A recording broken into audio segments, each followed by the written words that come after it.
Hello my dear students, welcome back to Amni Teacher, Teachers from Heart.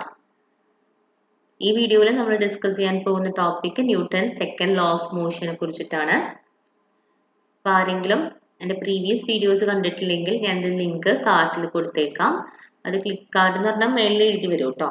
അപ്പോൾ അവിടെ click ചെയ്ത് നിങ്ങൾക്ക് direct ആ വീഡിയോയിലേക്ക് പോകാം. 2015 റിവിഷനും 21 റിവിഷനും ഞാൻ സെപ്പറേറ്റ് പ്ലേലിസ്റ്റിൽ കൊടുത്തിട്ടുണ്ട്. അതും ഞാൻ കാർട്ടിൽ കൊടുത്തേക്കാം. പിന്നെ ഏതെങ്കിലും വീഡിയോസ് ഏതെങ്കിലും ടോപ്പിക്സ് ചെയ്യണം എന്നുണ്ടെങ്കിൽ നിങ്ങളതൊന്ന് കമന്റ് ബോക്സിൽ മെൻഷൻ ചെയ്തിട്ടാൽ ആ വീഡിയോസ് ഞാൻ ചെയ്യാം. അതുപോലെ തന്നെ ഇനി ഏതെങ്കിലും സബ്ജക്ട്സ് ചെയ്യണം എന്നുണ്ടെങ്കിൽ അതും ഒന്ന് മെൻഷൻ ചെയ്യാം കേട്ടോ. നമുക്ക് വേഗത്തിൽ തന്നെ വീഡിയോയിലേക്ക് കിടക്കാം. Newton second law of motion. The rate of change of momentum of a body is directly proportional to the applied force and takes place in the direction in which the force acts. ഇപ്പൊ ന്യൂട്ടന്റെ second law മൊമെന്റമായിട്ട് related ആണ്. മൊമെന്റത്തിനെ കുറിച്ചിട്ട് ഞാൻ separate ഒരു video ചെയ്തിട്ടുണ്ട്. ആ video ആരെങ്കിലും കണ്ടിട്ടില്ലെങ്കിൽ അതും ഞാൻ കാർഡിൽ കൊടുത്തേക്കാം. അത് ക്ലിക്ക് ചെയ്തിട്ട് ആ വീഡിയോ കാണാം. അപ്പോൾ സെക്കൻഡ് ലോ എന്താണ് പറയുന്നത്? The rate of change of momentum of a body is directly proportional to the applied force. നമ്മൾ അപ്ലൈ ചെയ്യുന്ന ഫോഴ്സ് കൂടുന്ന അനുസരിച്ച് മൊമെന്റത്തിന്റെ ചേഞ്ചും കൂടും. ഓക്കെ, ചേഞ്ച് ഓഫ് മൊമെന്റം കൂടുമ്പോൾ ഫോഴ്സും കൂടും, അല്ലെങ്കിൽ ഫോഴ്സ് കൂടുമ്പോൾ ചേഞ്ച് ഓഫ് മൊമെന്റം കൂടും, ഫോഴ്സ് കുറയുമ്പോൾ ചേഞ്ച് ഓഫ് മൊമെന്റം കുറയും. ഇതാണ് ന്യൂട്ടന്റെ സെക്കൻഡ് ലോ ഓഫ് മോഷനിൽ പറയുന്നത്. And takes place in the direction in which the force act. ഫോഴ്സിന്റെ അതേ ഡയറക്ഷനിൽ തന്നെ ആയിരിക്കും മൊമെന്റിന്റെ ഡയറക്ഷനും. മൊമെന്റത്തിന്റെ ഡയറക്ഷനും ഫോഴ്സിന്റെ ഡയറക്ഷനും സെയിം ആണ്. ഫോഴ്സും മൊമെന്റും ഒരു വെക്റ്റർ ക്വാണ്ടിറ്റി ആണ്. ഈ ഫോഴ്സ് കൂടുന്നതനുസരിച്ച് ചേഞ്ച് ഇൻ മൊമെന്റം കൂടും, ഫോഴ്സ് കുറയുന്നതനുസരിച്ച് മൊമെന്റവും കുറയും. സോ നമ്മൾ പറഞ്ഞു force is directly proportional to എന്താണ്? Change in momentum. Rate of change in momentum കേട്ടോ. Rate of change in momentum ആയതുകൊണ്ടാണ് ഡിവൈഡഡ് ബൈ ടൈം ടേക്കൺ എന്ന് പറഞ്ഞത്. Force directly proportional to change of momentum അല്ല, rate of change of momentum. ആ rate കാണിക്കാൻ വേണ്ടിയിട്ടാണ് change in momentum divided by time taken എന്ന equation കൊടുത്തേക്കുന്നത്. ഇനി ഒരു എക്സാമ്പിൾ പറയാം. ഇപ്പൊ ഒരു ബോൾ ഗ്രൗണ്ടിലൂടെ ഇങ്ങനെ റോൾ ചെയ്ത് പോവാണ്. ഓക്കെ, ഒരു സം സ്പീഡിൽ റോൾ ചെയ്യാണ്. ഞാനിപ്പോ വന്നിട്ട് നല്ല സ്പീഡിൽ ഞാൻ ബോൾ ഒന്നും കൂടി തട്ടി. അപ്പൊ എന്ത് പറ്റും? ബോളിന്റെ സ്പീഡ് കൂടും. ഞാൻ കുറച്ച് ഫോഴ്സ് ഉപയോഗിച്ച് തട്ടിക്കഴിഞ്ഞാൽ ബോളിന്റെ സ്പീഡ് കൂടും. So when you apply some force, the velocity increases. അല്ലെ, നോർമൽ സ്പീഡിൽ പോകുന്ന ബോളിനെ കുറച്ച് സ്പീഡ് എടുത്ത് തട്ടിക്കഴിഞ്ഞാൽ എന്ത് സംഭവിക്കും? കുറച്ച് ഫോഴ്സ് എടുത്ത് തട്ടിക്കഴിഞ്ഞാൽ എന്ത് സംഭവിക്കും? ബോളിന്റെ സ്പീഡ് കൂടും.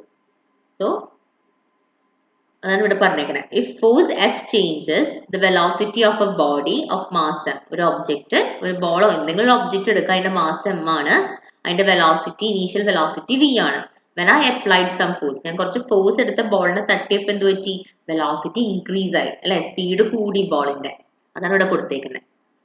If force F changes the velocity of a body of mass M from V to V plus delta V. Initially ബോളിന്റെ അല്ലെങ്കിൽ ഒബ്ജക്റ്റിന്റെ സ്പീഡ് വി ആയിരുന്നു. ഞാൻ കുറച്ച് ഫോഴ്സ് അപ്ലൈ ചെയ്തപ്പോൾ അതിന്റെ വെലോസിറ്റി ഇൻക്രീസ് ആയി. എത്ര ഇൻക്രീസ് ആയി? ഡെൽറ്റ വി ഇൻക്രീസ്ഡ് ആയി.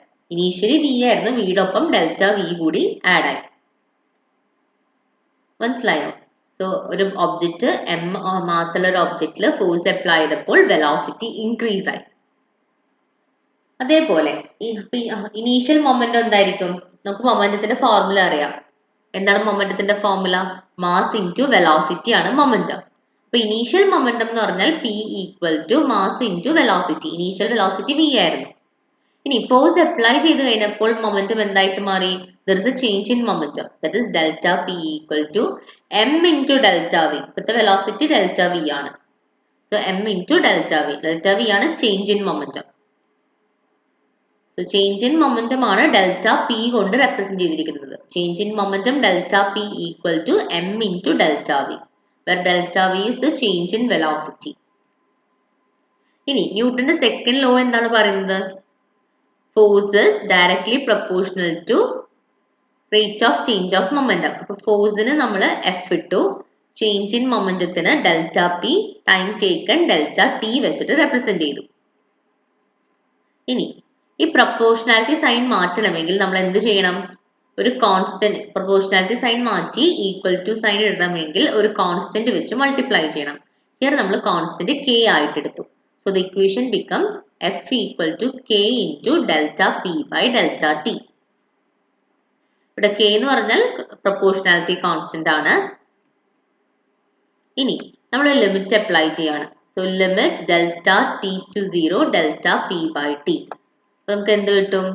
f equal to k into dp by dt. Derivative of p by dt. Okay, you are differentiating momentum. p എന്ന് വെച്ചാൽ മൊമെന്റം ആണ്. You are differentiating momentum with respect to time. So f equal to k, അത് delta p by delta ടിന് limit apply ചെയ്തപ്പോൾ it becomes dp by dt. അത് നമ്മൾ derivative കാണാണ്, differentiate ചെയ്യാണ്. ഇനി what is the value of p? നമുക്കറിയാം p എന്ന് പറഞ്ഞാൽ മൊമെന്റം ആണ്. Momentum equal to mass into velocity. നമ്മൾ ആദ്യമേ പറഞ്ഞിരുന്നു p equal to m into v. So ഈ p ക്ക് പകരം ഞാൻ m ഇൻറ്റു v സബ്സ്റ്റിറ്റ്യൂട്ട് ചെയ്യാണ്.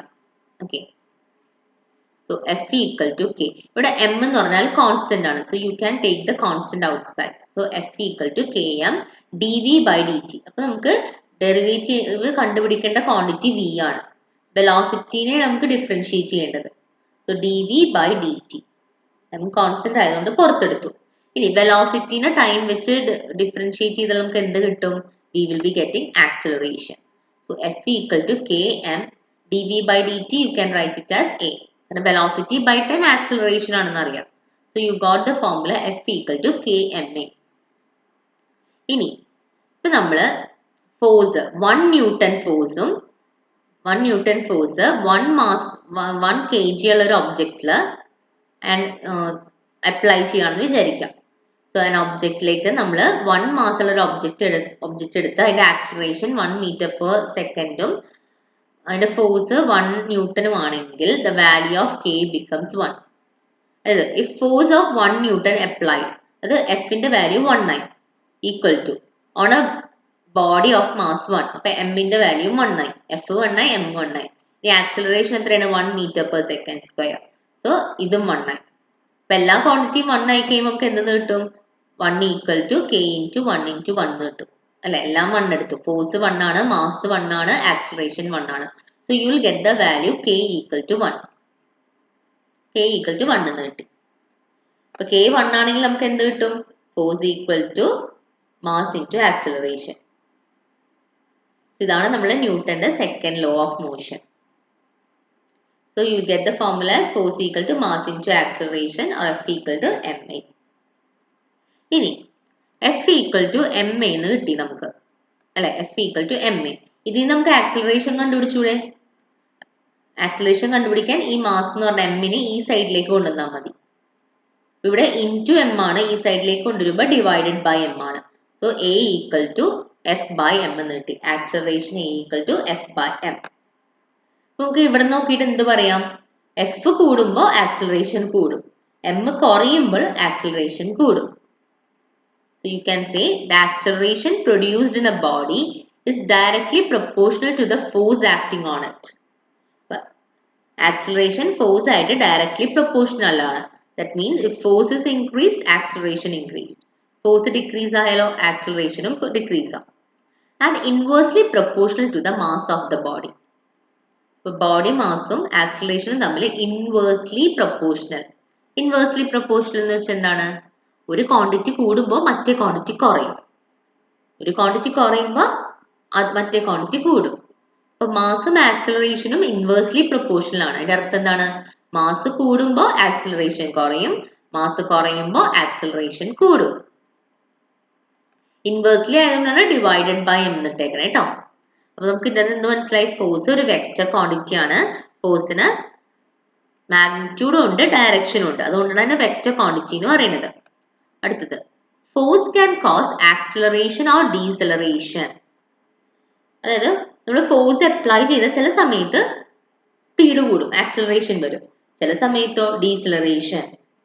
ഒരു വലിയൊരു പന്ത് ഇങ്ങനെ ഉരുണ്ട് വരാണ്, സ്പീഡിൽ വരാണ്, നമുക്ക് ഫോഴ്സ് അപ്ലൈ ചെയ്ത് അതിനെ സ്റ്റോപ്പും ചെയ്യാൻ പറ്റും. അപ്പോൾ അതിനെയാണ് ഡീസലറേഷൻ എന്ന് പറയുന്നത്. Acceleration means increase in velocity, deceleration means decrease in velocity. Velocity കൂടുന്നതിന് ആക്സിലറേഷൻ എന്ന് പറയും, വെലോസിറ്റി കുറയുന്നതിന് ഡീസിലറേഷൻ എന്ന് പറയും. ഫോഴ്സിന് രണ്ടും ചെയ്യാൻ പറ്റും. ഒന്നല്ലെങ്കിൽ ഫോഴ്സിന് സ്പീഡ് കൂട്ടാൻ പറ്റും, അതേപോലെ വെലോസിറ്റി കുറക്കാനും പറ്റും. ഇപ്പൊ ഫോർ എക്സാമ്പിൾ നമ്മുടെ കാറിൽ സ്പീഡ് കൂട്ടാൻ ആക്സിലറേഷൻ ഉണ്ട്, സ്പീഡ് കുറക്കാൻ ബ്രേക്ക് ഉണ്ട്. Acceleration of A car accelerates it. Accelerates it എന്ന് വെച്ചാൽ വെലോസിറ്റി കൂട്ടുക അഥവാ സ്പീഡ് കൂട്ടുക. ബ്രേക്ക് എന്താണ്, ഉള്ള സ്പീഡിനെ കുറച്ച് സ്റ്റോപ്പ് ആക്കുക, decelerates it. SI unit of force newton ആണ്, നിങ്ങൾക്ക് അറിയാവുന്നതായിരിക്കും. സോ 1 ന്യൂട്ടൺ എന്ന് പറയാം is defined as the force which when acting on a body of mass 1 kg produces an acceleration of 1 meter per second square in it. അപ്പോൾ 1 newton force നമുക്ക് എങ്ങനെ define ചെയ്യാം? നമുക്കറിയാം force equal to M into A ആണ്.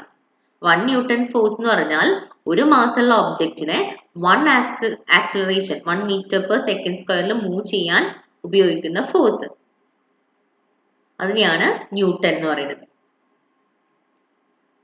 അതായത് 1 newton എങ്ങനെയാണ് അറിയുന്നത് വെച്ചാൽ നമ്മൾ കൈ നേരെ നീട്ടി പിടിക്കുക. ഔട്ട്സ്ട്രെച്ച്ഡ് പാം എന്ന് വെച്ചാൽ കൈ നേരെ നീട്ടി പിടിച്ചിട്ട് അതിനകത്ത് 100 ഗ്രാം വെക്കാം. അപ്പൊ നമുക്കൊരു ഭാരം തോന്നും, അതായിരിക്കും 1 ന്യൂട്ടൺ. പ്ലേസ് 100 ഗ്രാം കണ്ടോ, അങ്ങനെ കൈ നീട്ടി പിടിച്ചിട്ട് എന്തെങ്കിലും ഒരു വെയിറ്റ് വെക്കാം. 100 ഗ്രാം ഉള്ള ഒരു വെയിറ്റ് വെക്കാം. ഇവിടെ കാണിച്ചേക്കണില്ലേ, ഇത് 100 ഗ്രാം ഉള്ള ഒരു വെയിറ്റ് ഇങ്ങനെ നമ്മൾ കൈ നീട്ടി പിടിച്ച് വെച്ച് കഴിഞ്ഞാൽ നമുക്ക് ഫീൽ ചെയ്യുന്ന ഒരു ഫോഴ്സ് ഉണ്ടാവില്ലേ, അത് 1 ന്യൂട്ടൺ ആയിരിക്കും. ഇന്നത്തെ വീഡിയോയിൽ നമ്മൾ സെക്കൻഡ് ലോ ഓഫ് മോഷൻ പഠിച്ചു, ന്യൂട്ടന്റെ, അതുപോലെ ആക്സിലറേഷൻ, ഫോഴ്സ്, അതിന്റെ കുറച്ച് കാര്യങ്ങളൊക്കെ പഠിച്ചു. സോ ഇന്നത്തെ വീഡിയോ എല്ലാവർക്കും മനസ്സിലായെന്ന് വിചാരിക്കുന്നു. വീഡിയോ ഉപകാരപ്രദമായെങ്കിൽ ഒന്ന് ലൈക്ക് ചെയ്യണേ. ലൈക്ക് ചെയ്യുമ്പോൾ എനിക്ക് കൂടുതൽ മോട്ടിവേഷൻ കിട്ടും. പിന്നെ സബ്സ്ക്രൈബ് ചെയ്യുക, ഫ്രണ്ട്സിന് ഇടയിൽ ഷെയർ ചെയ്ത് കൊടുക്കുക. So thank you students.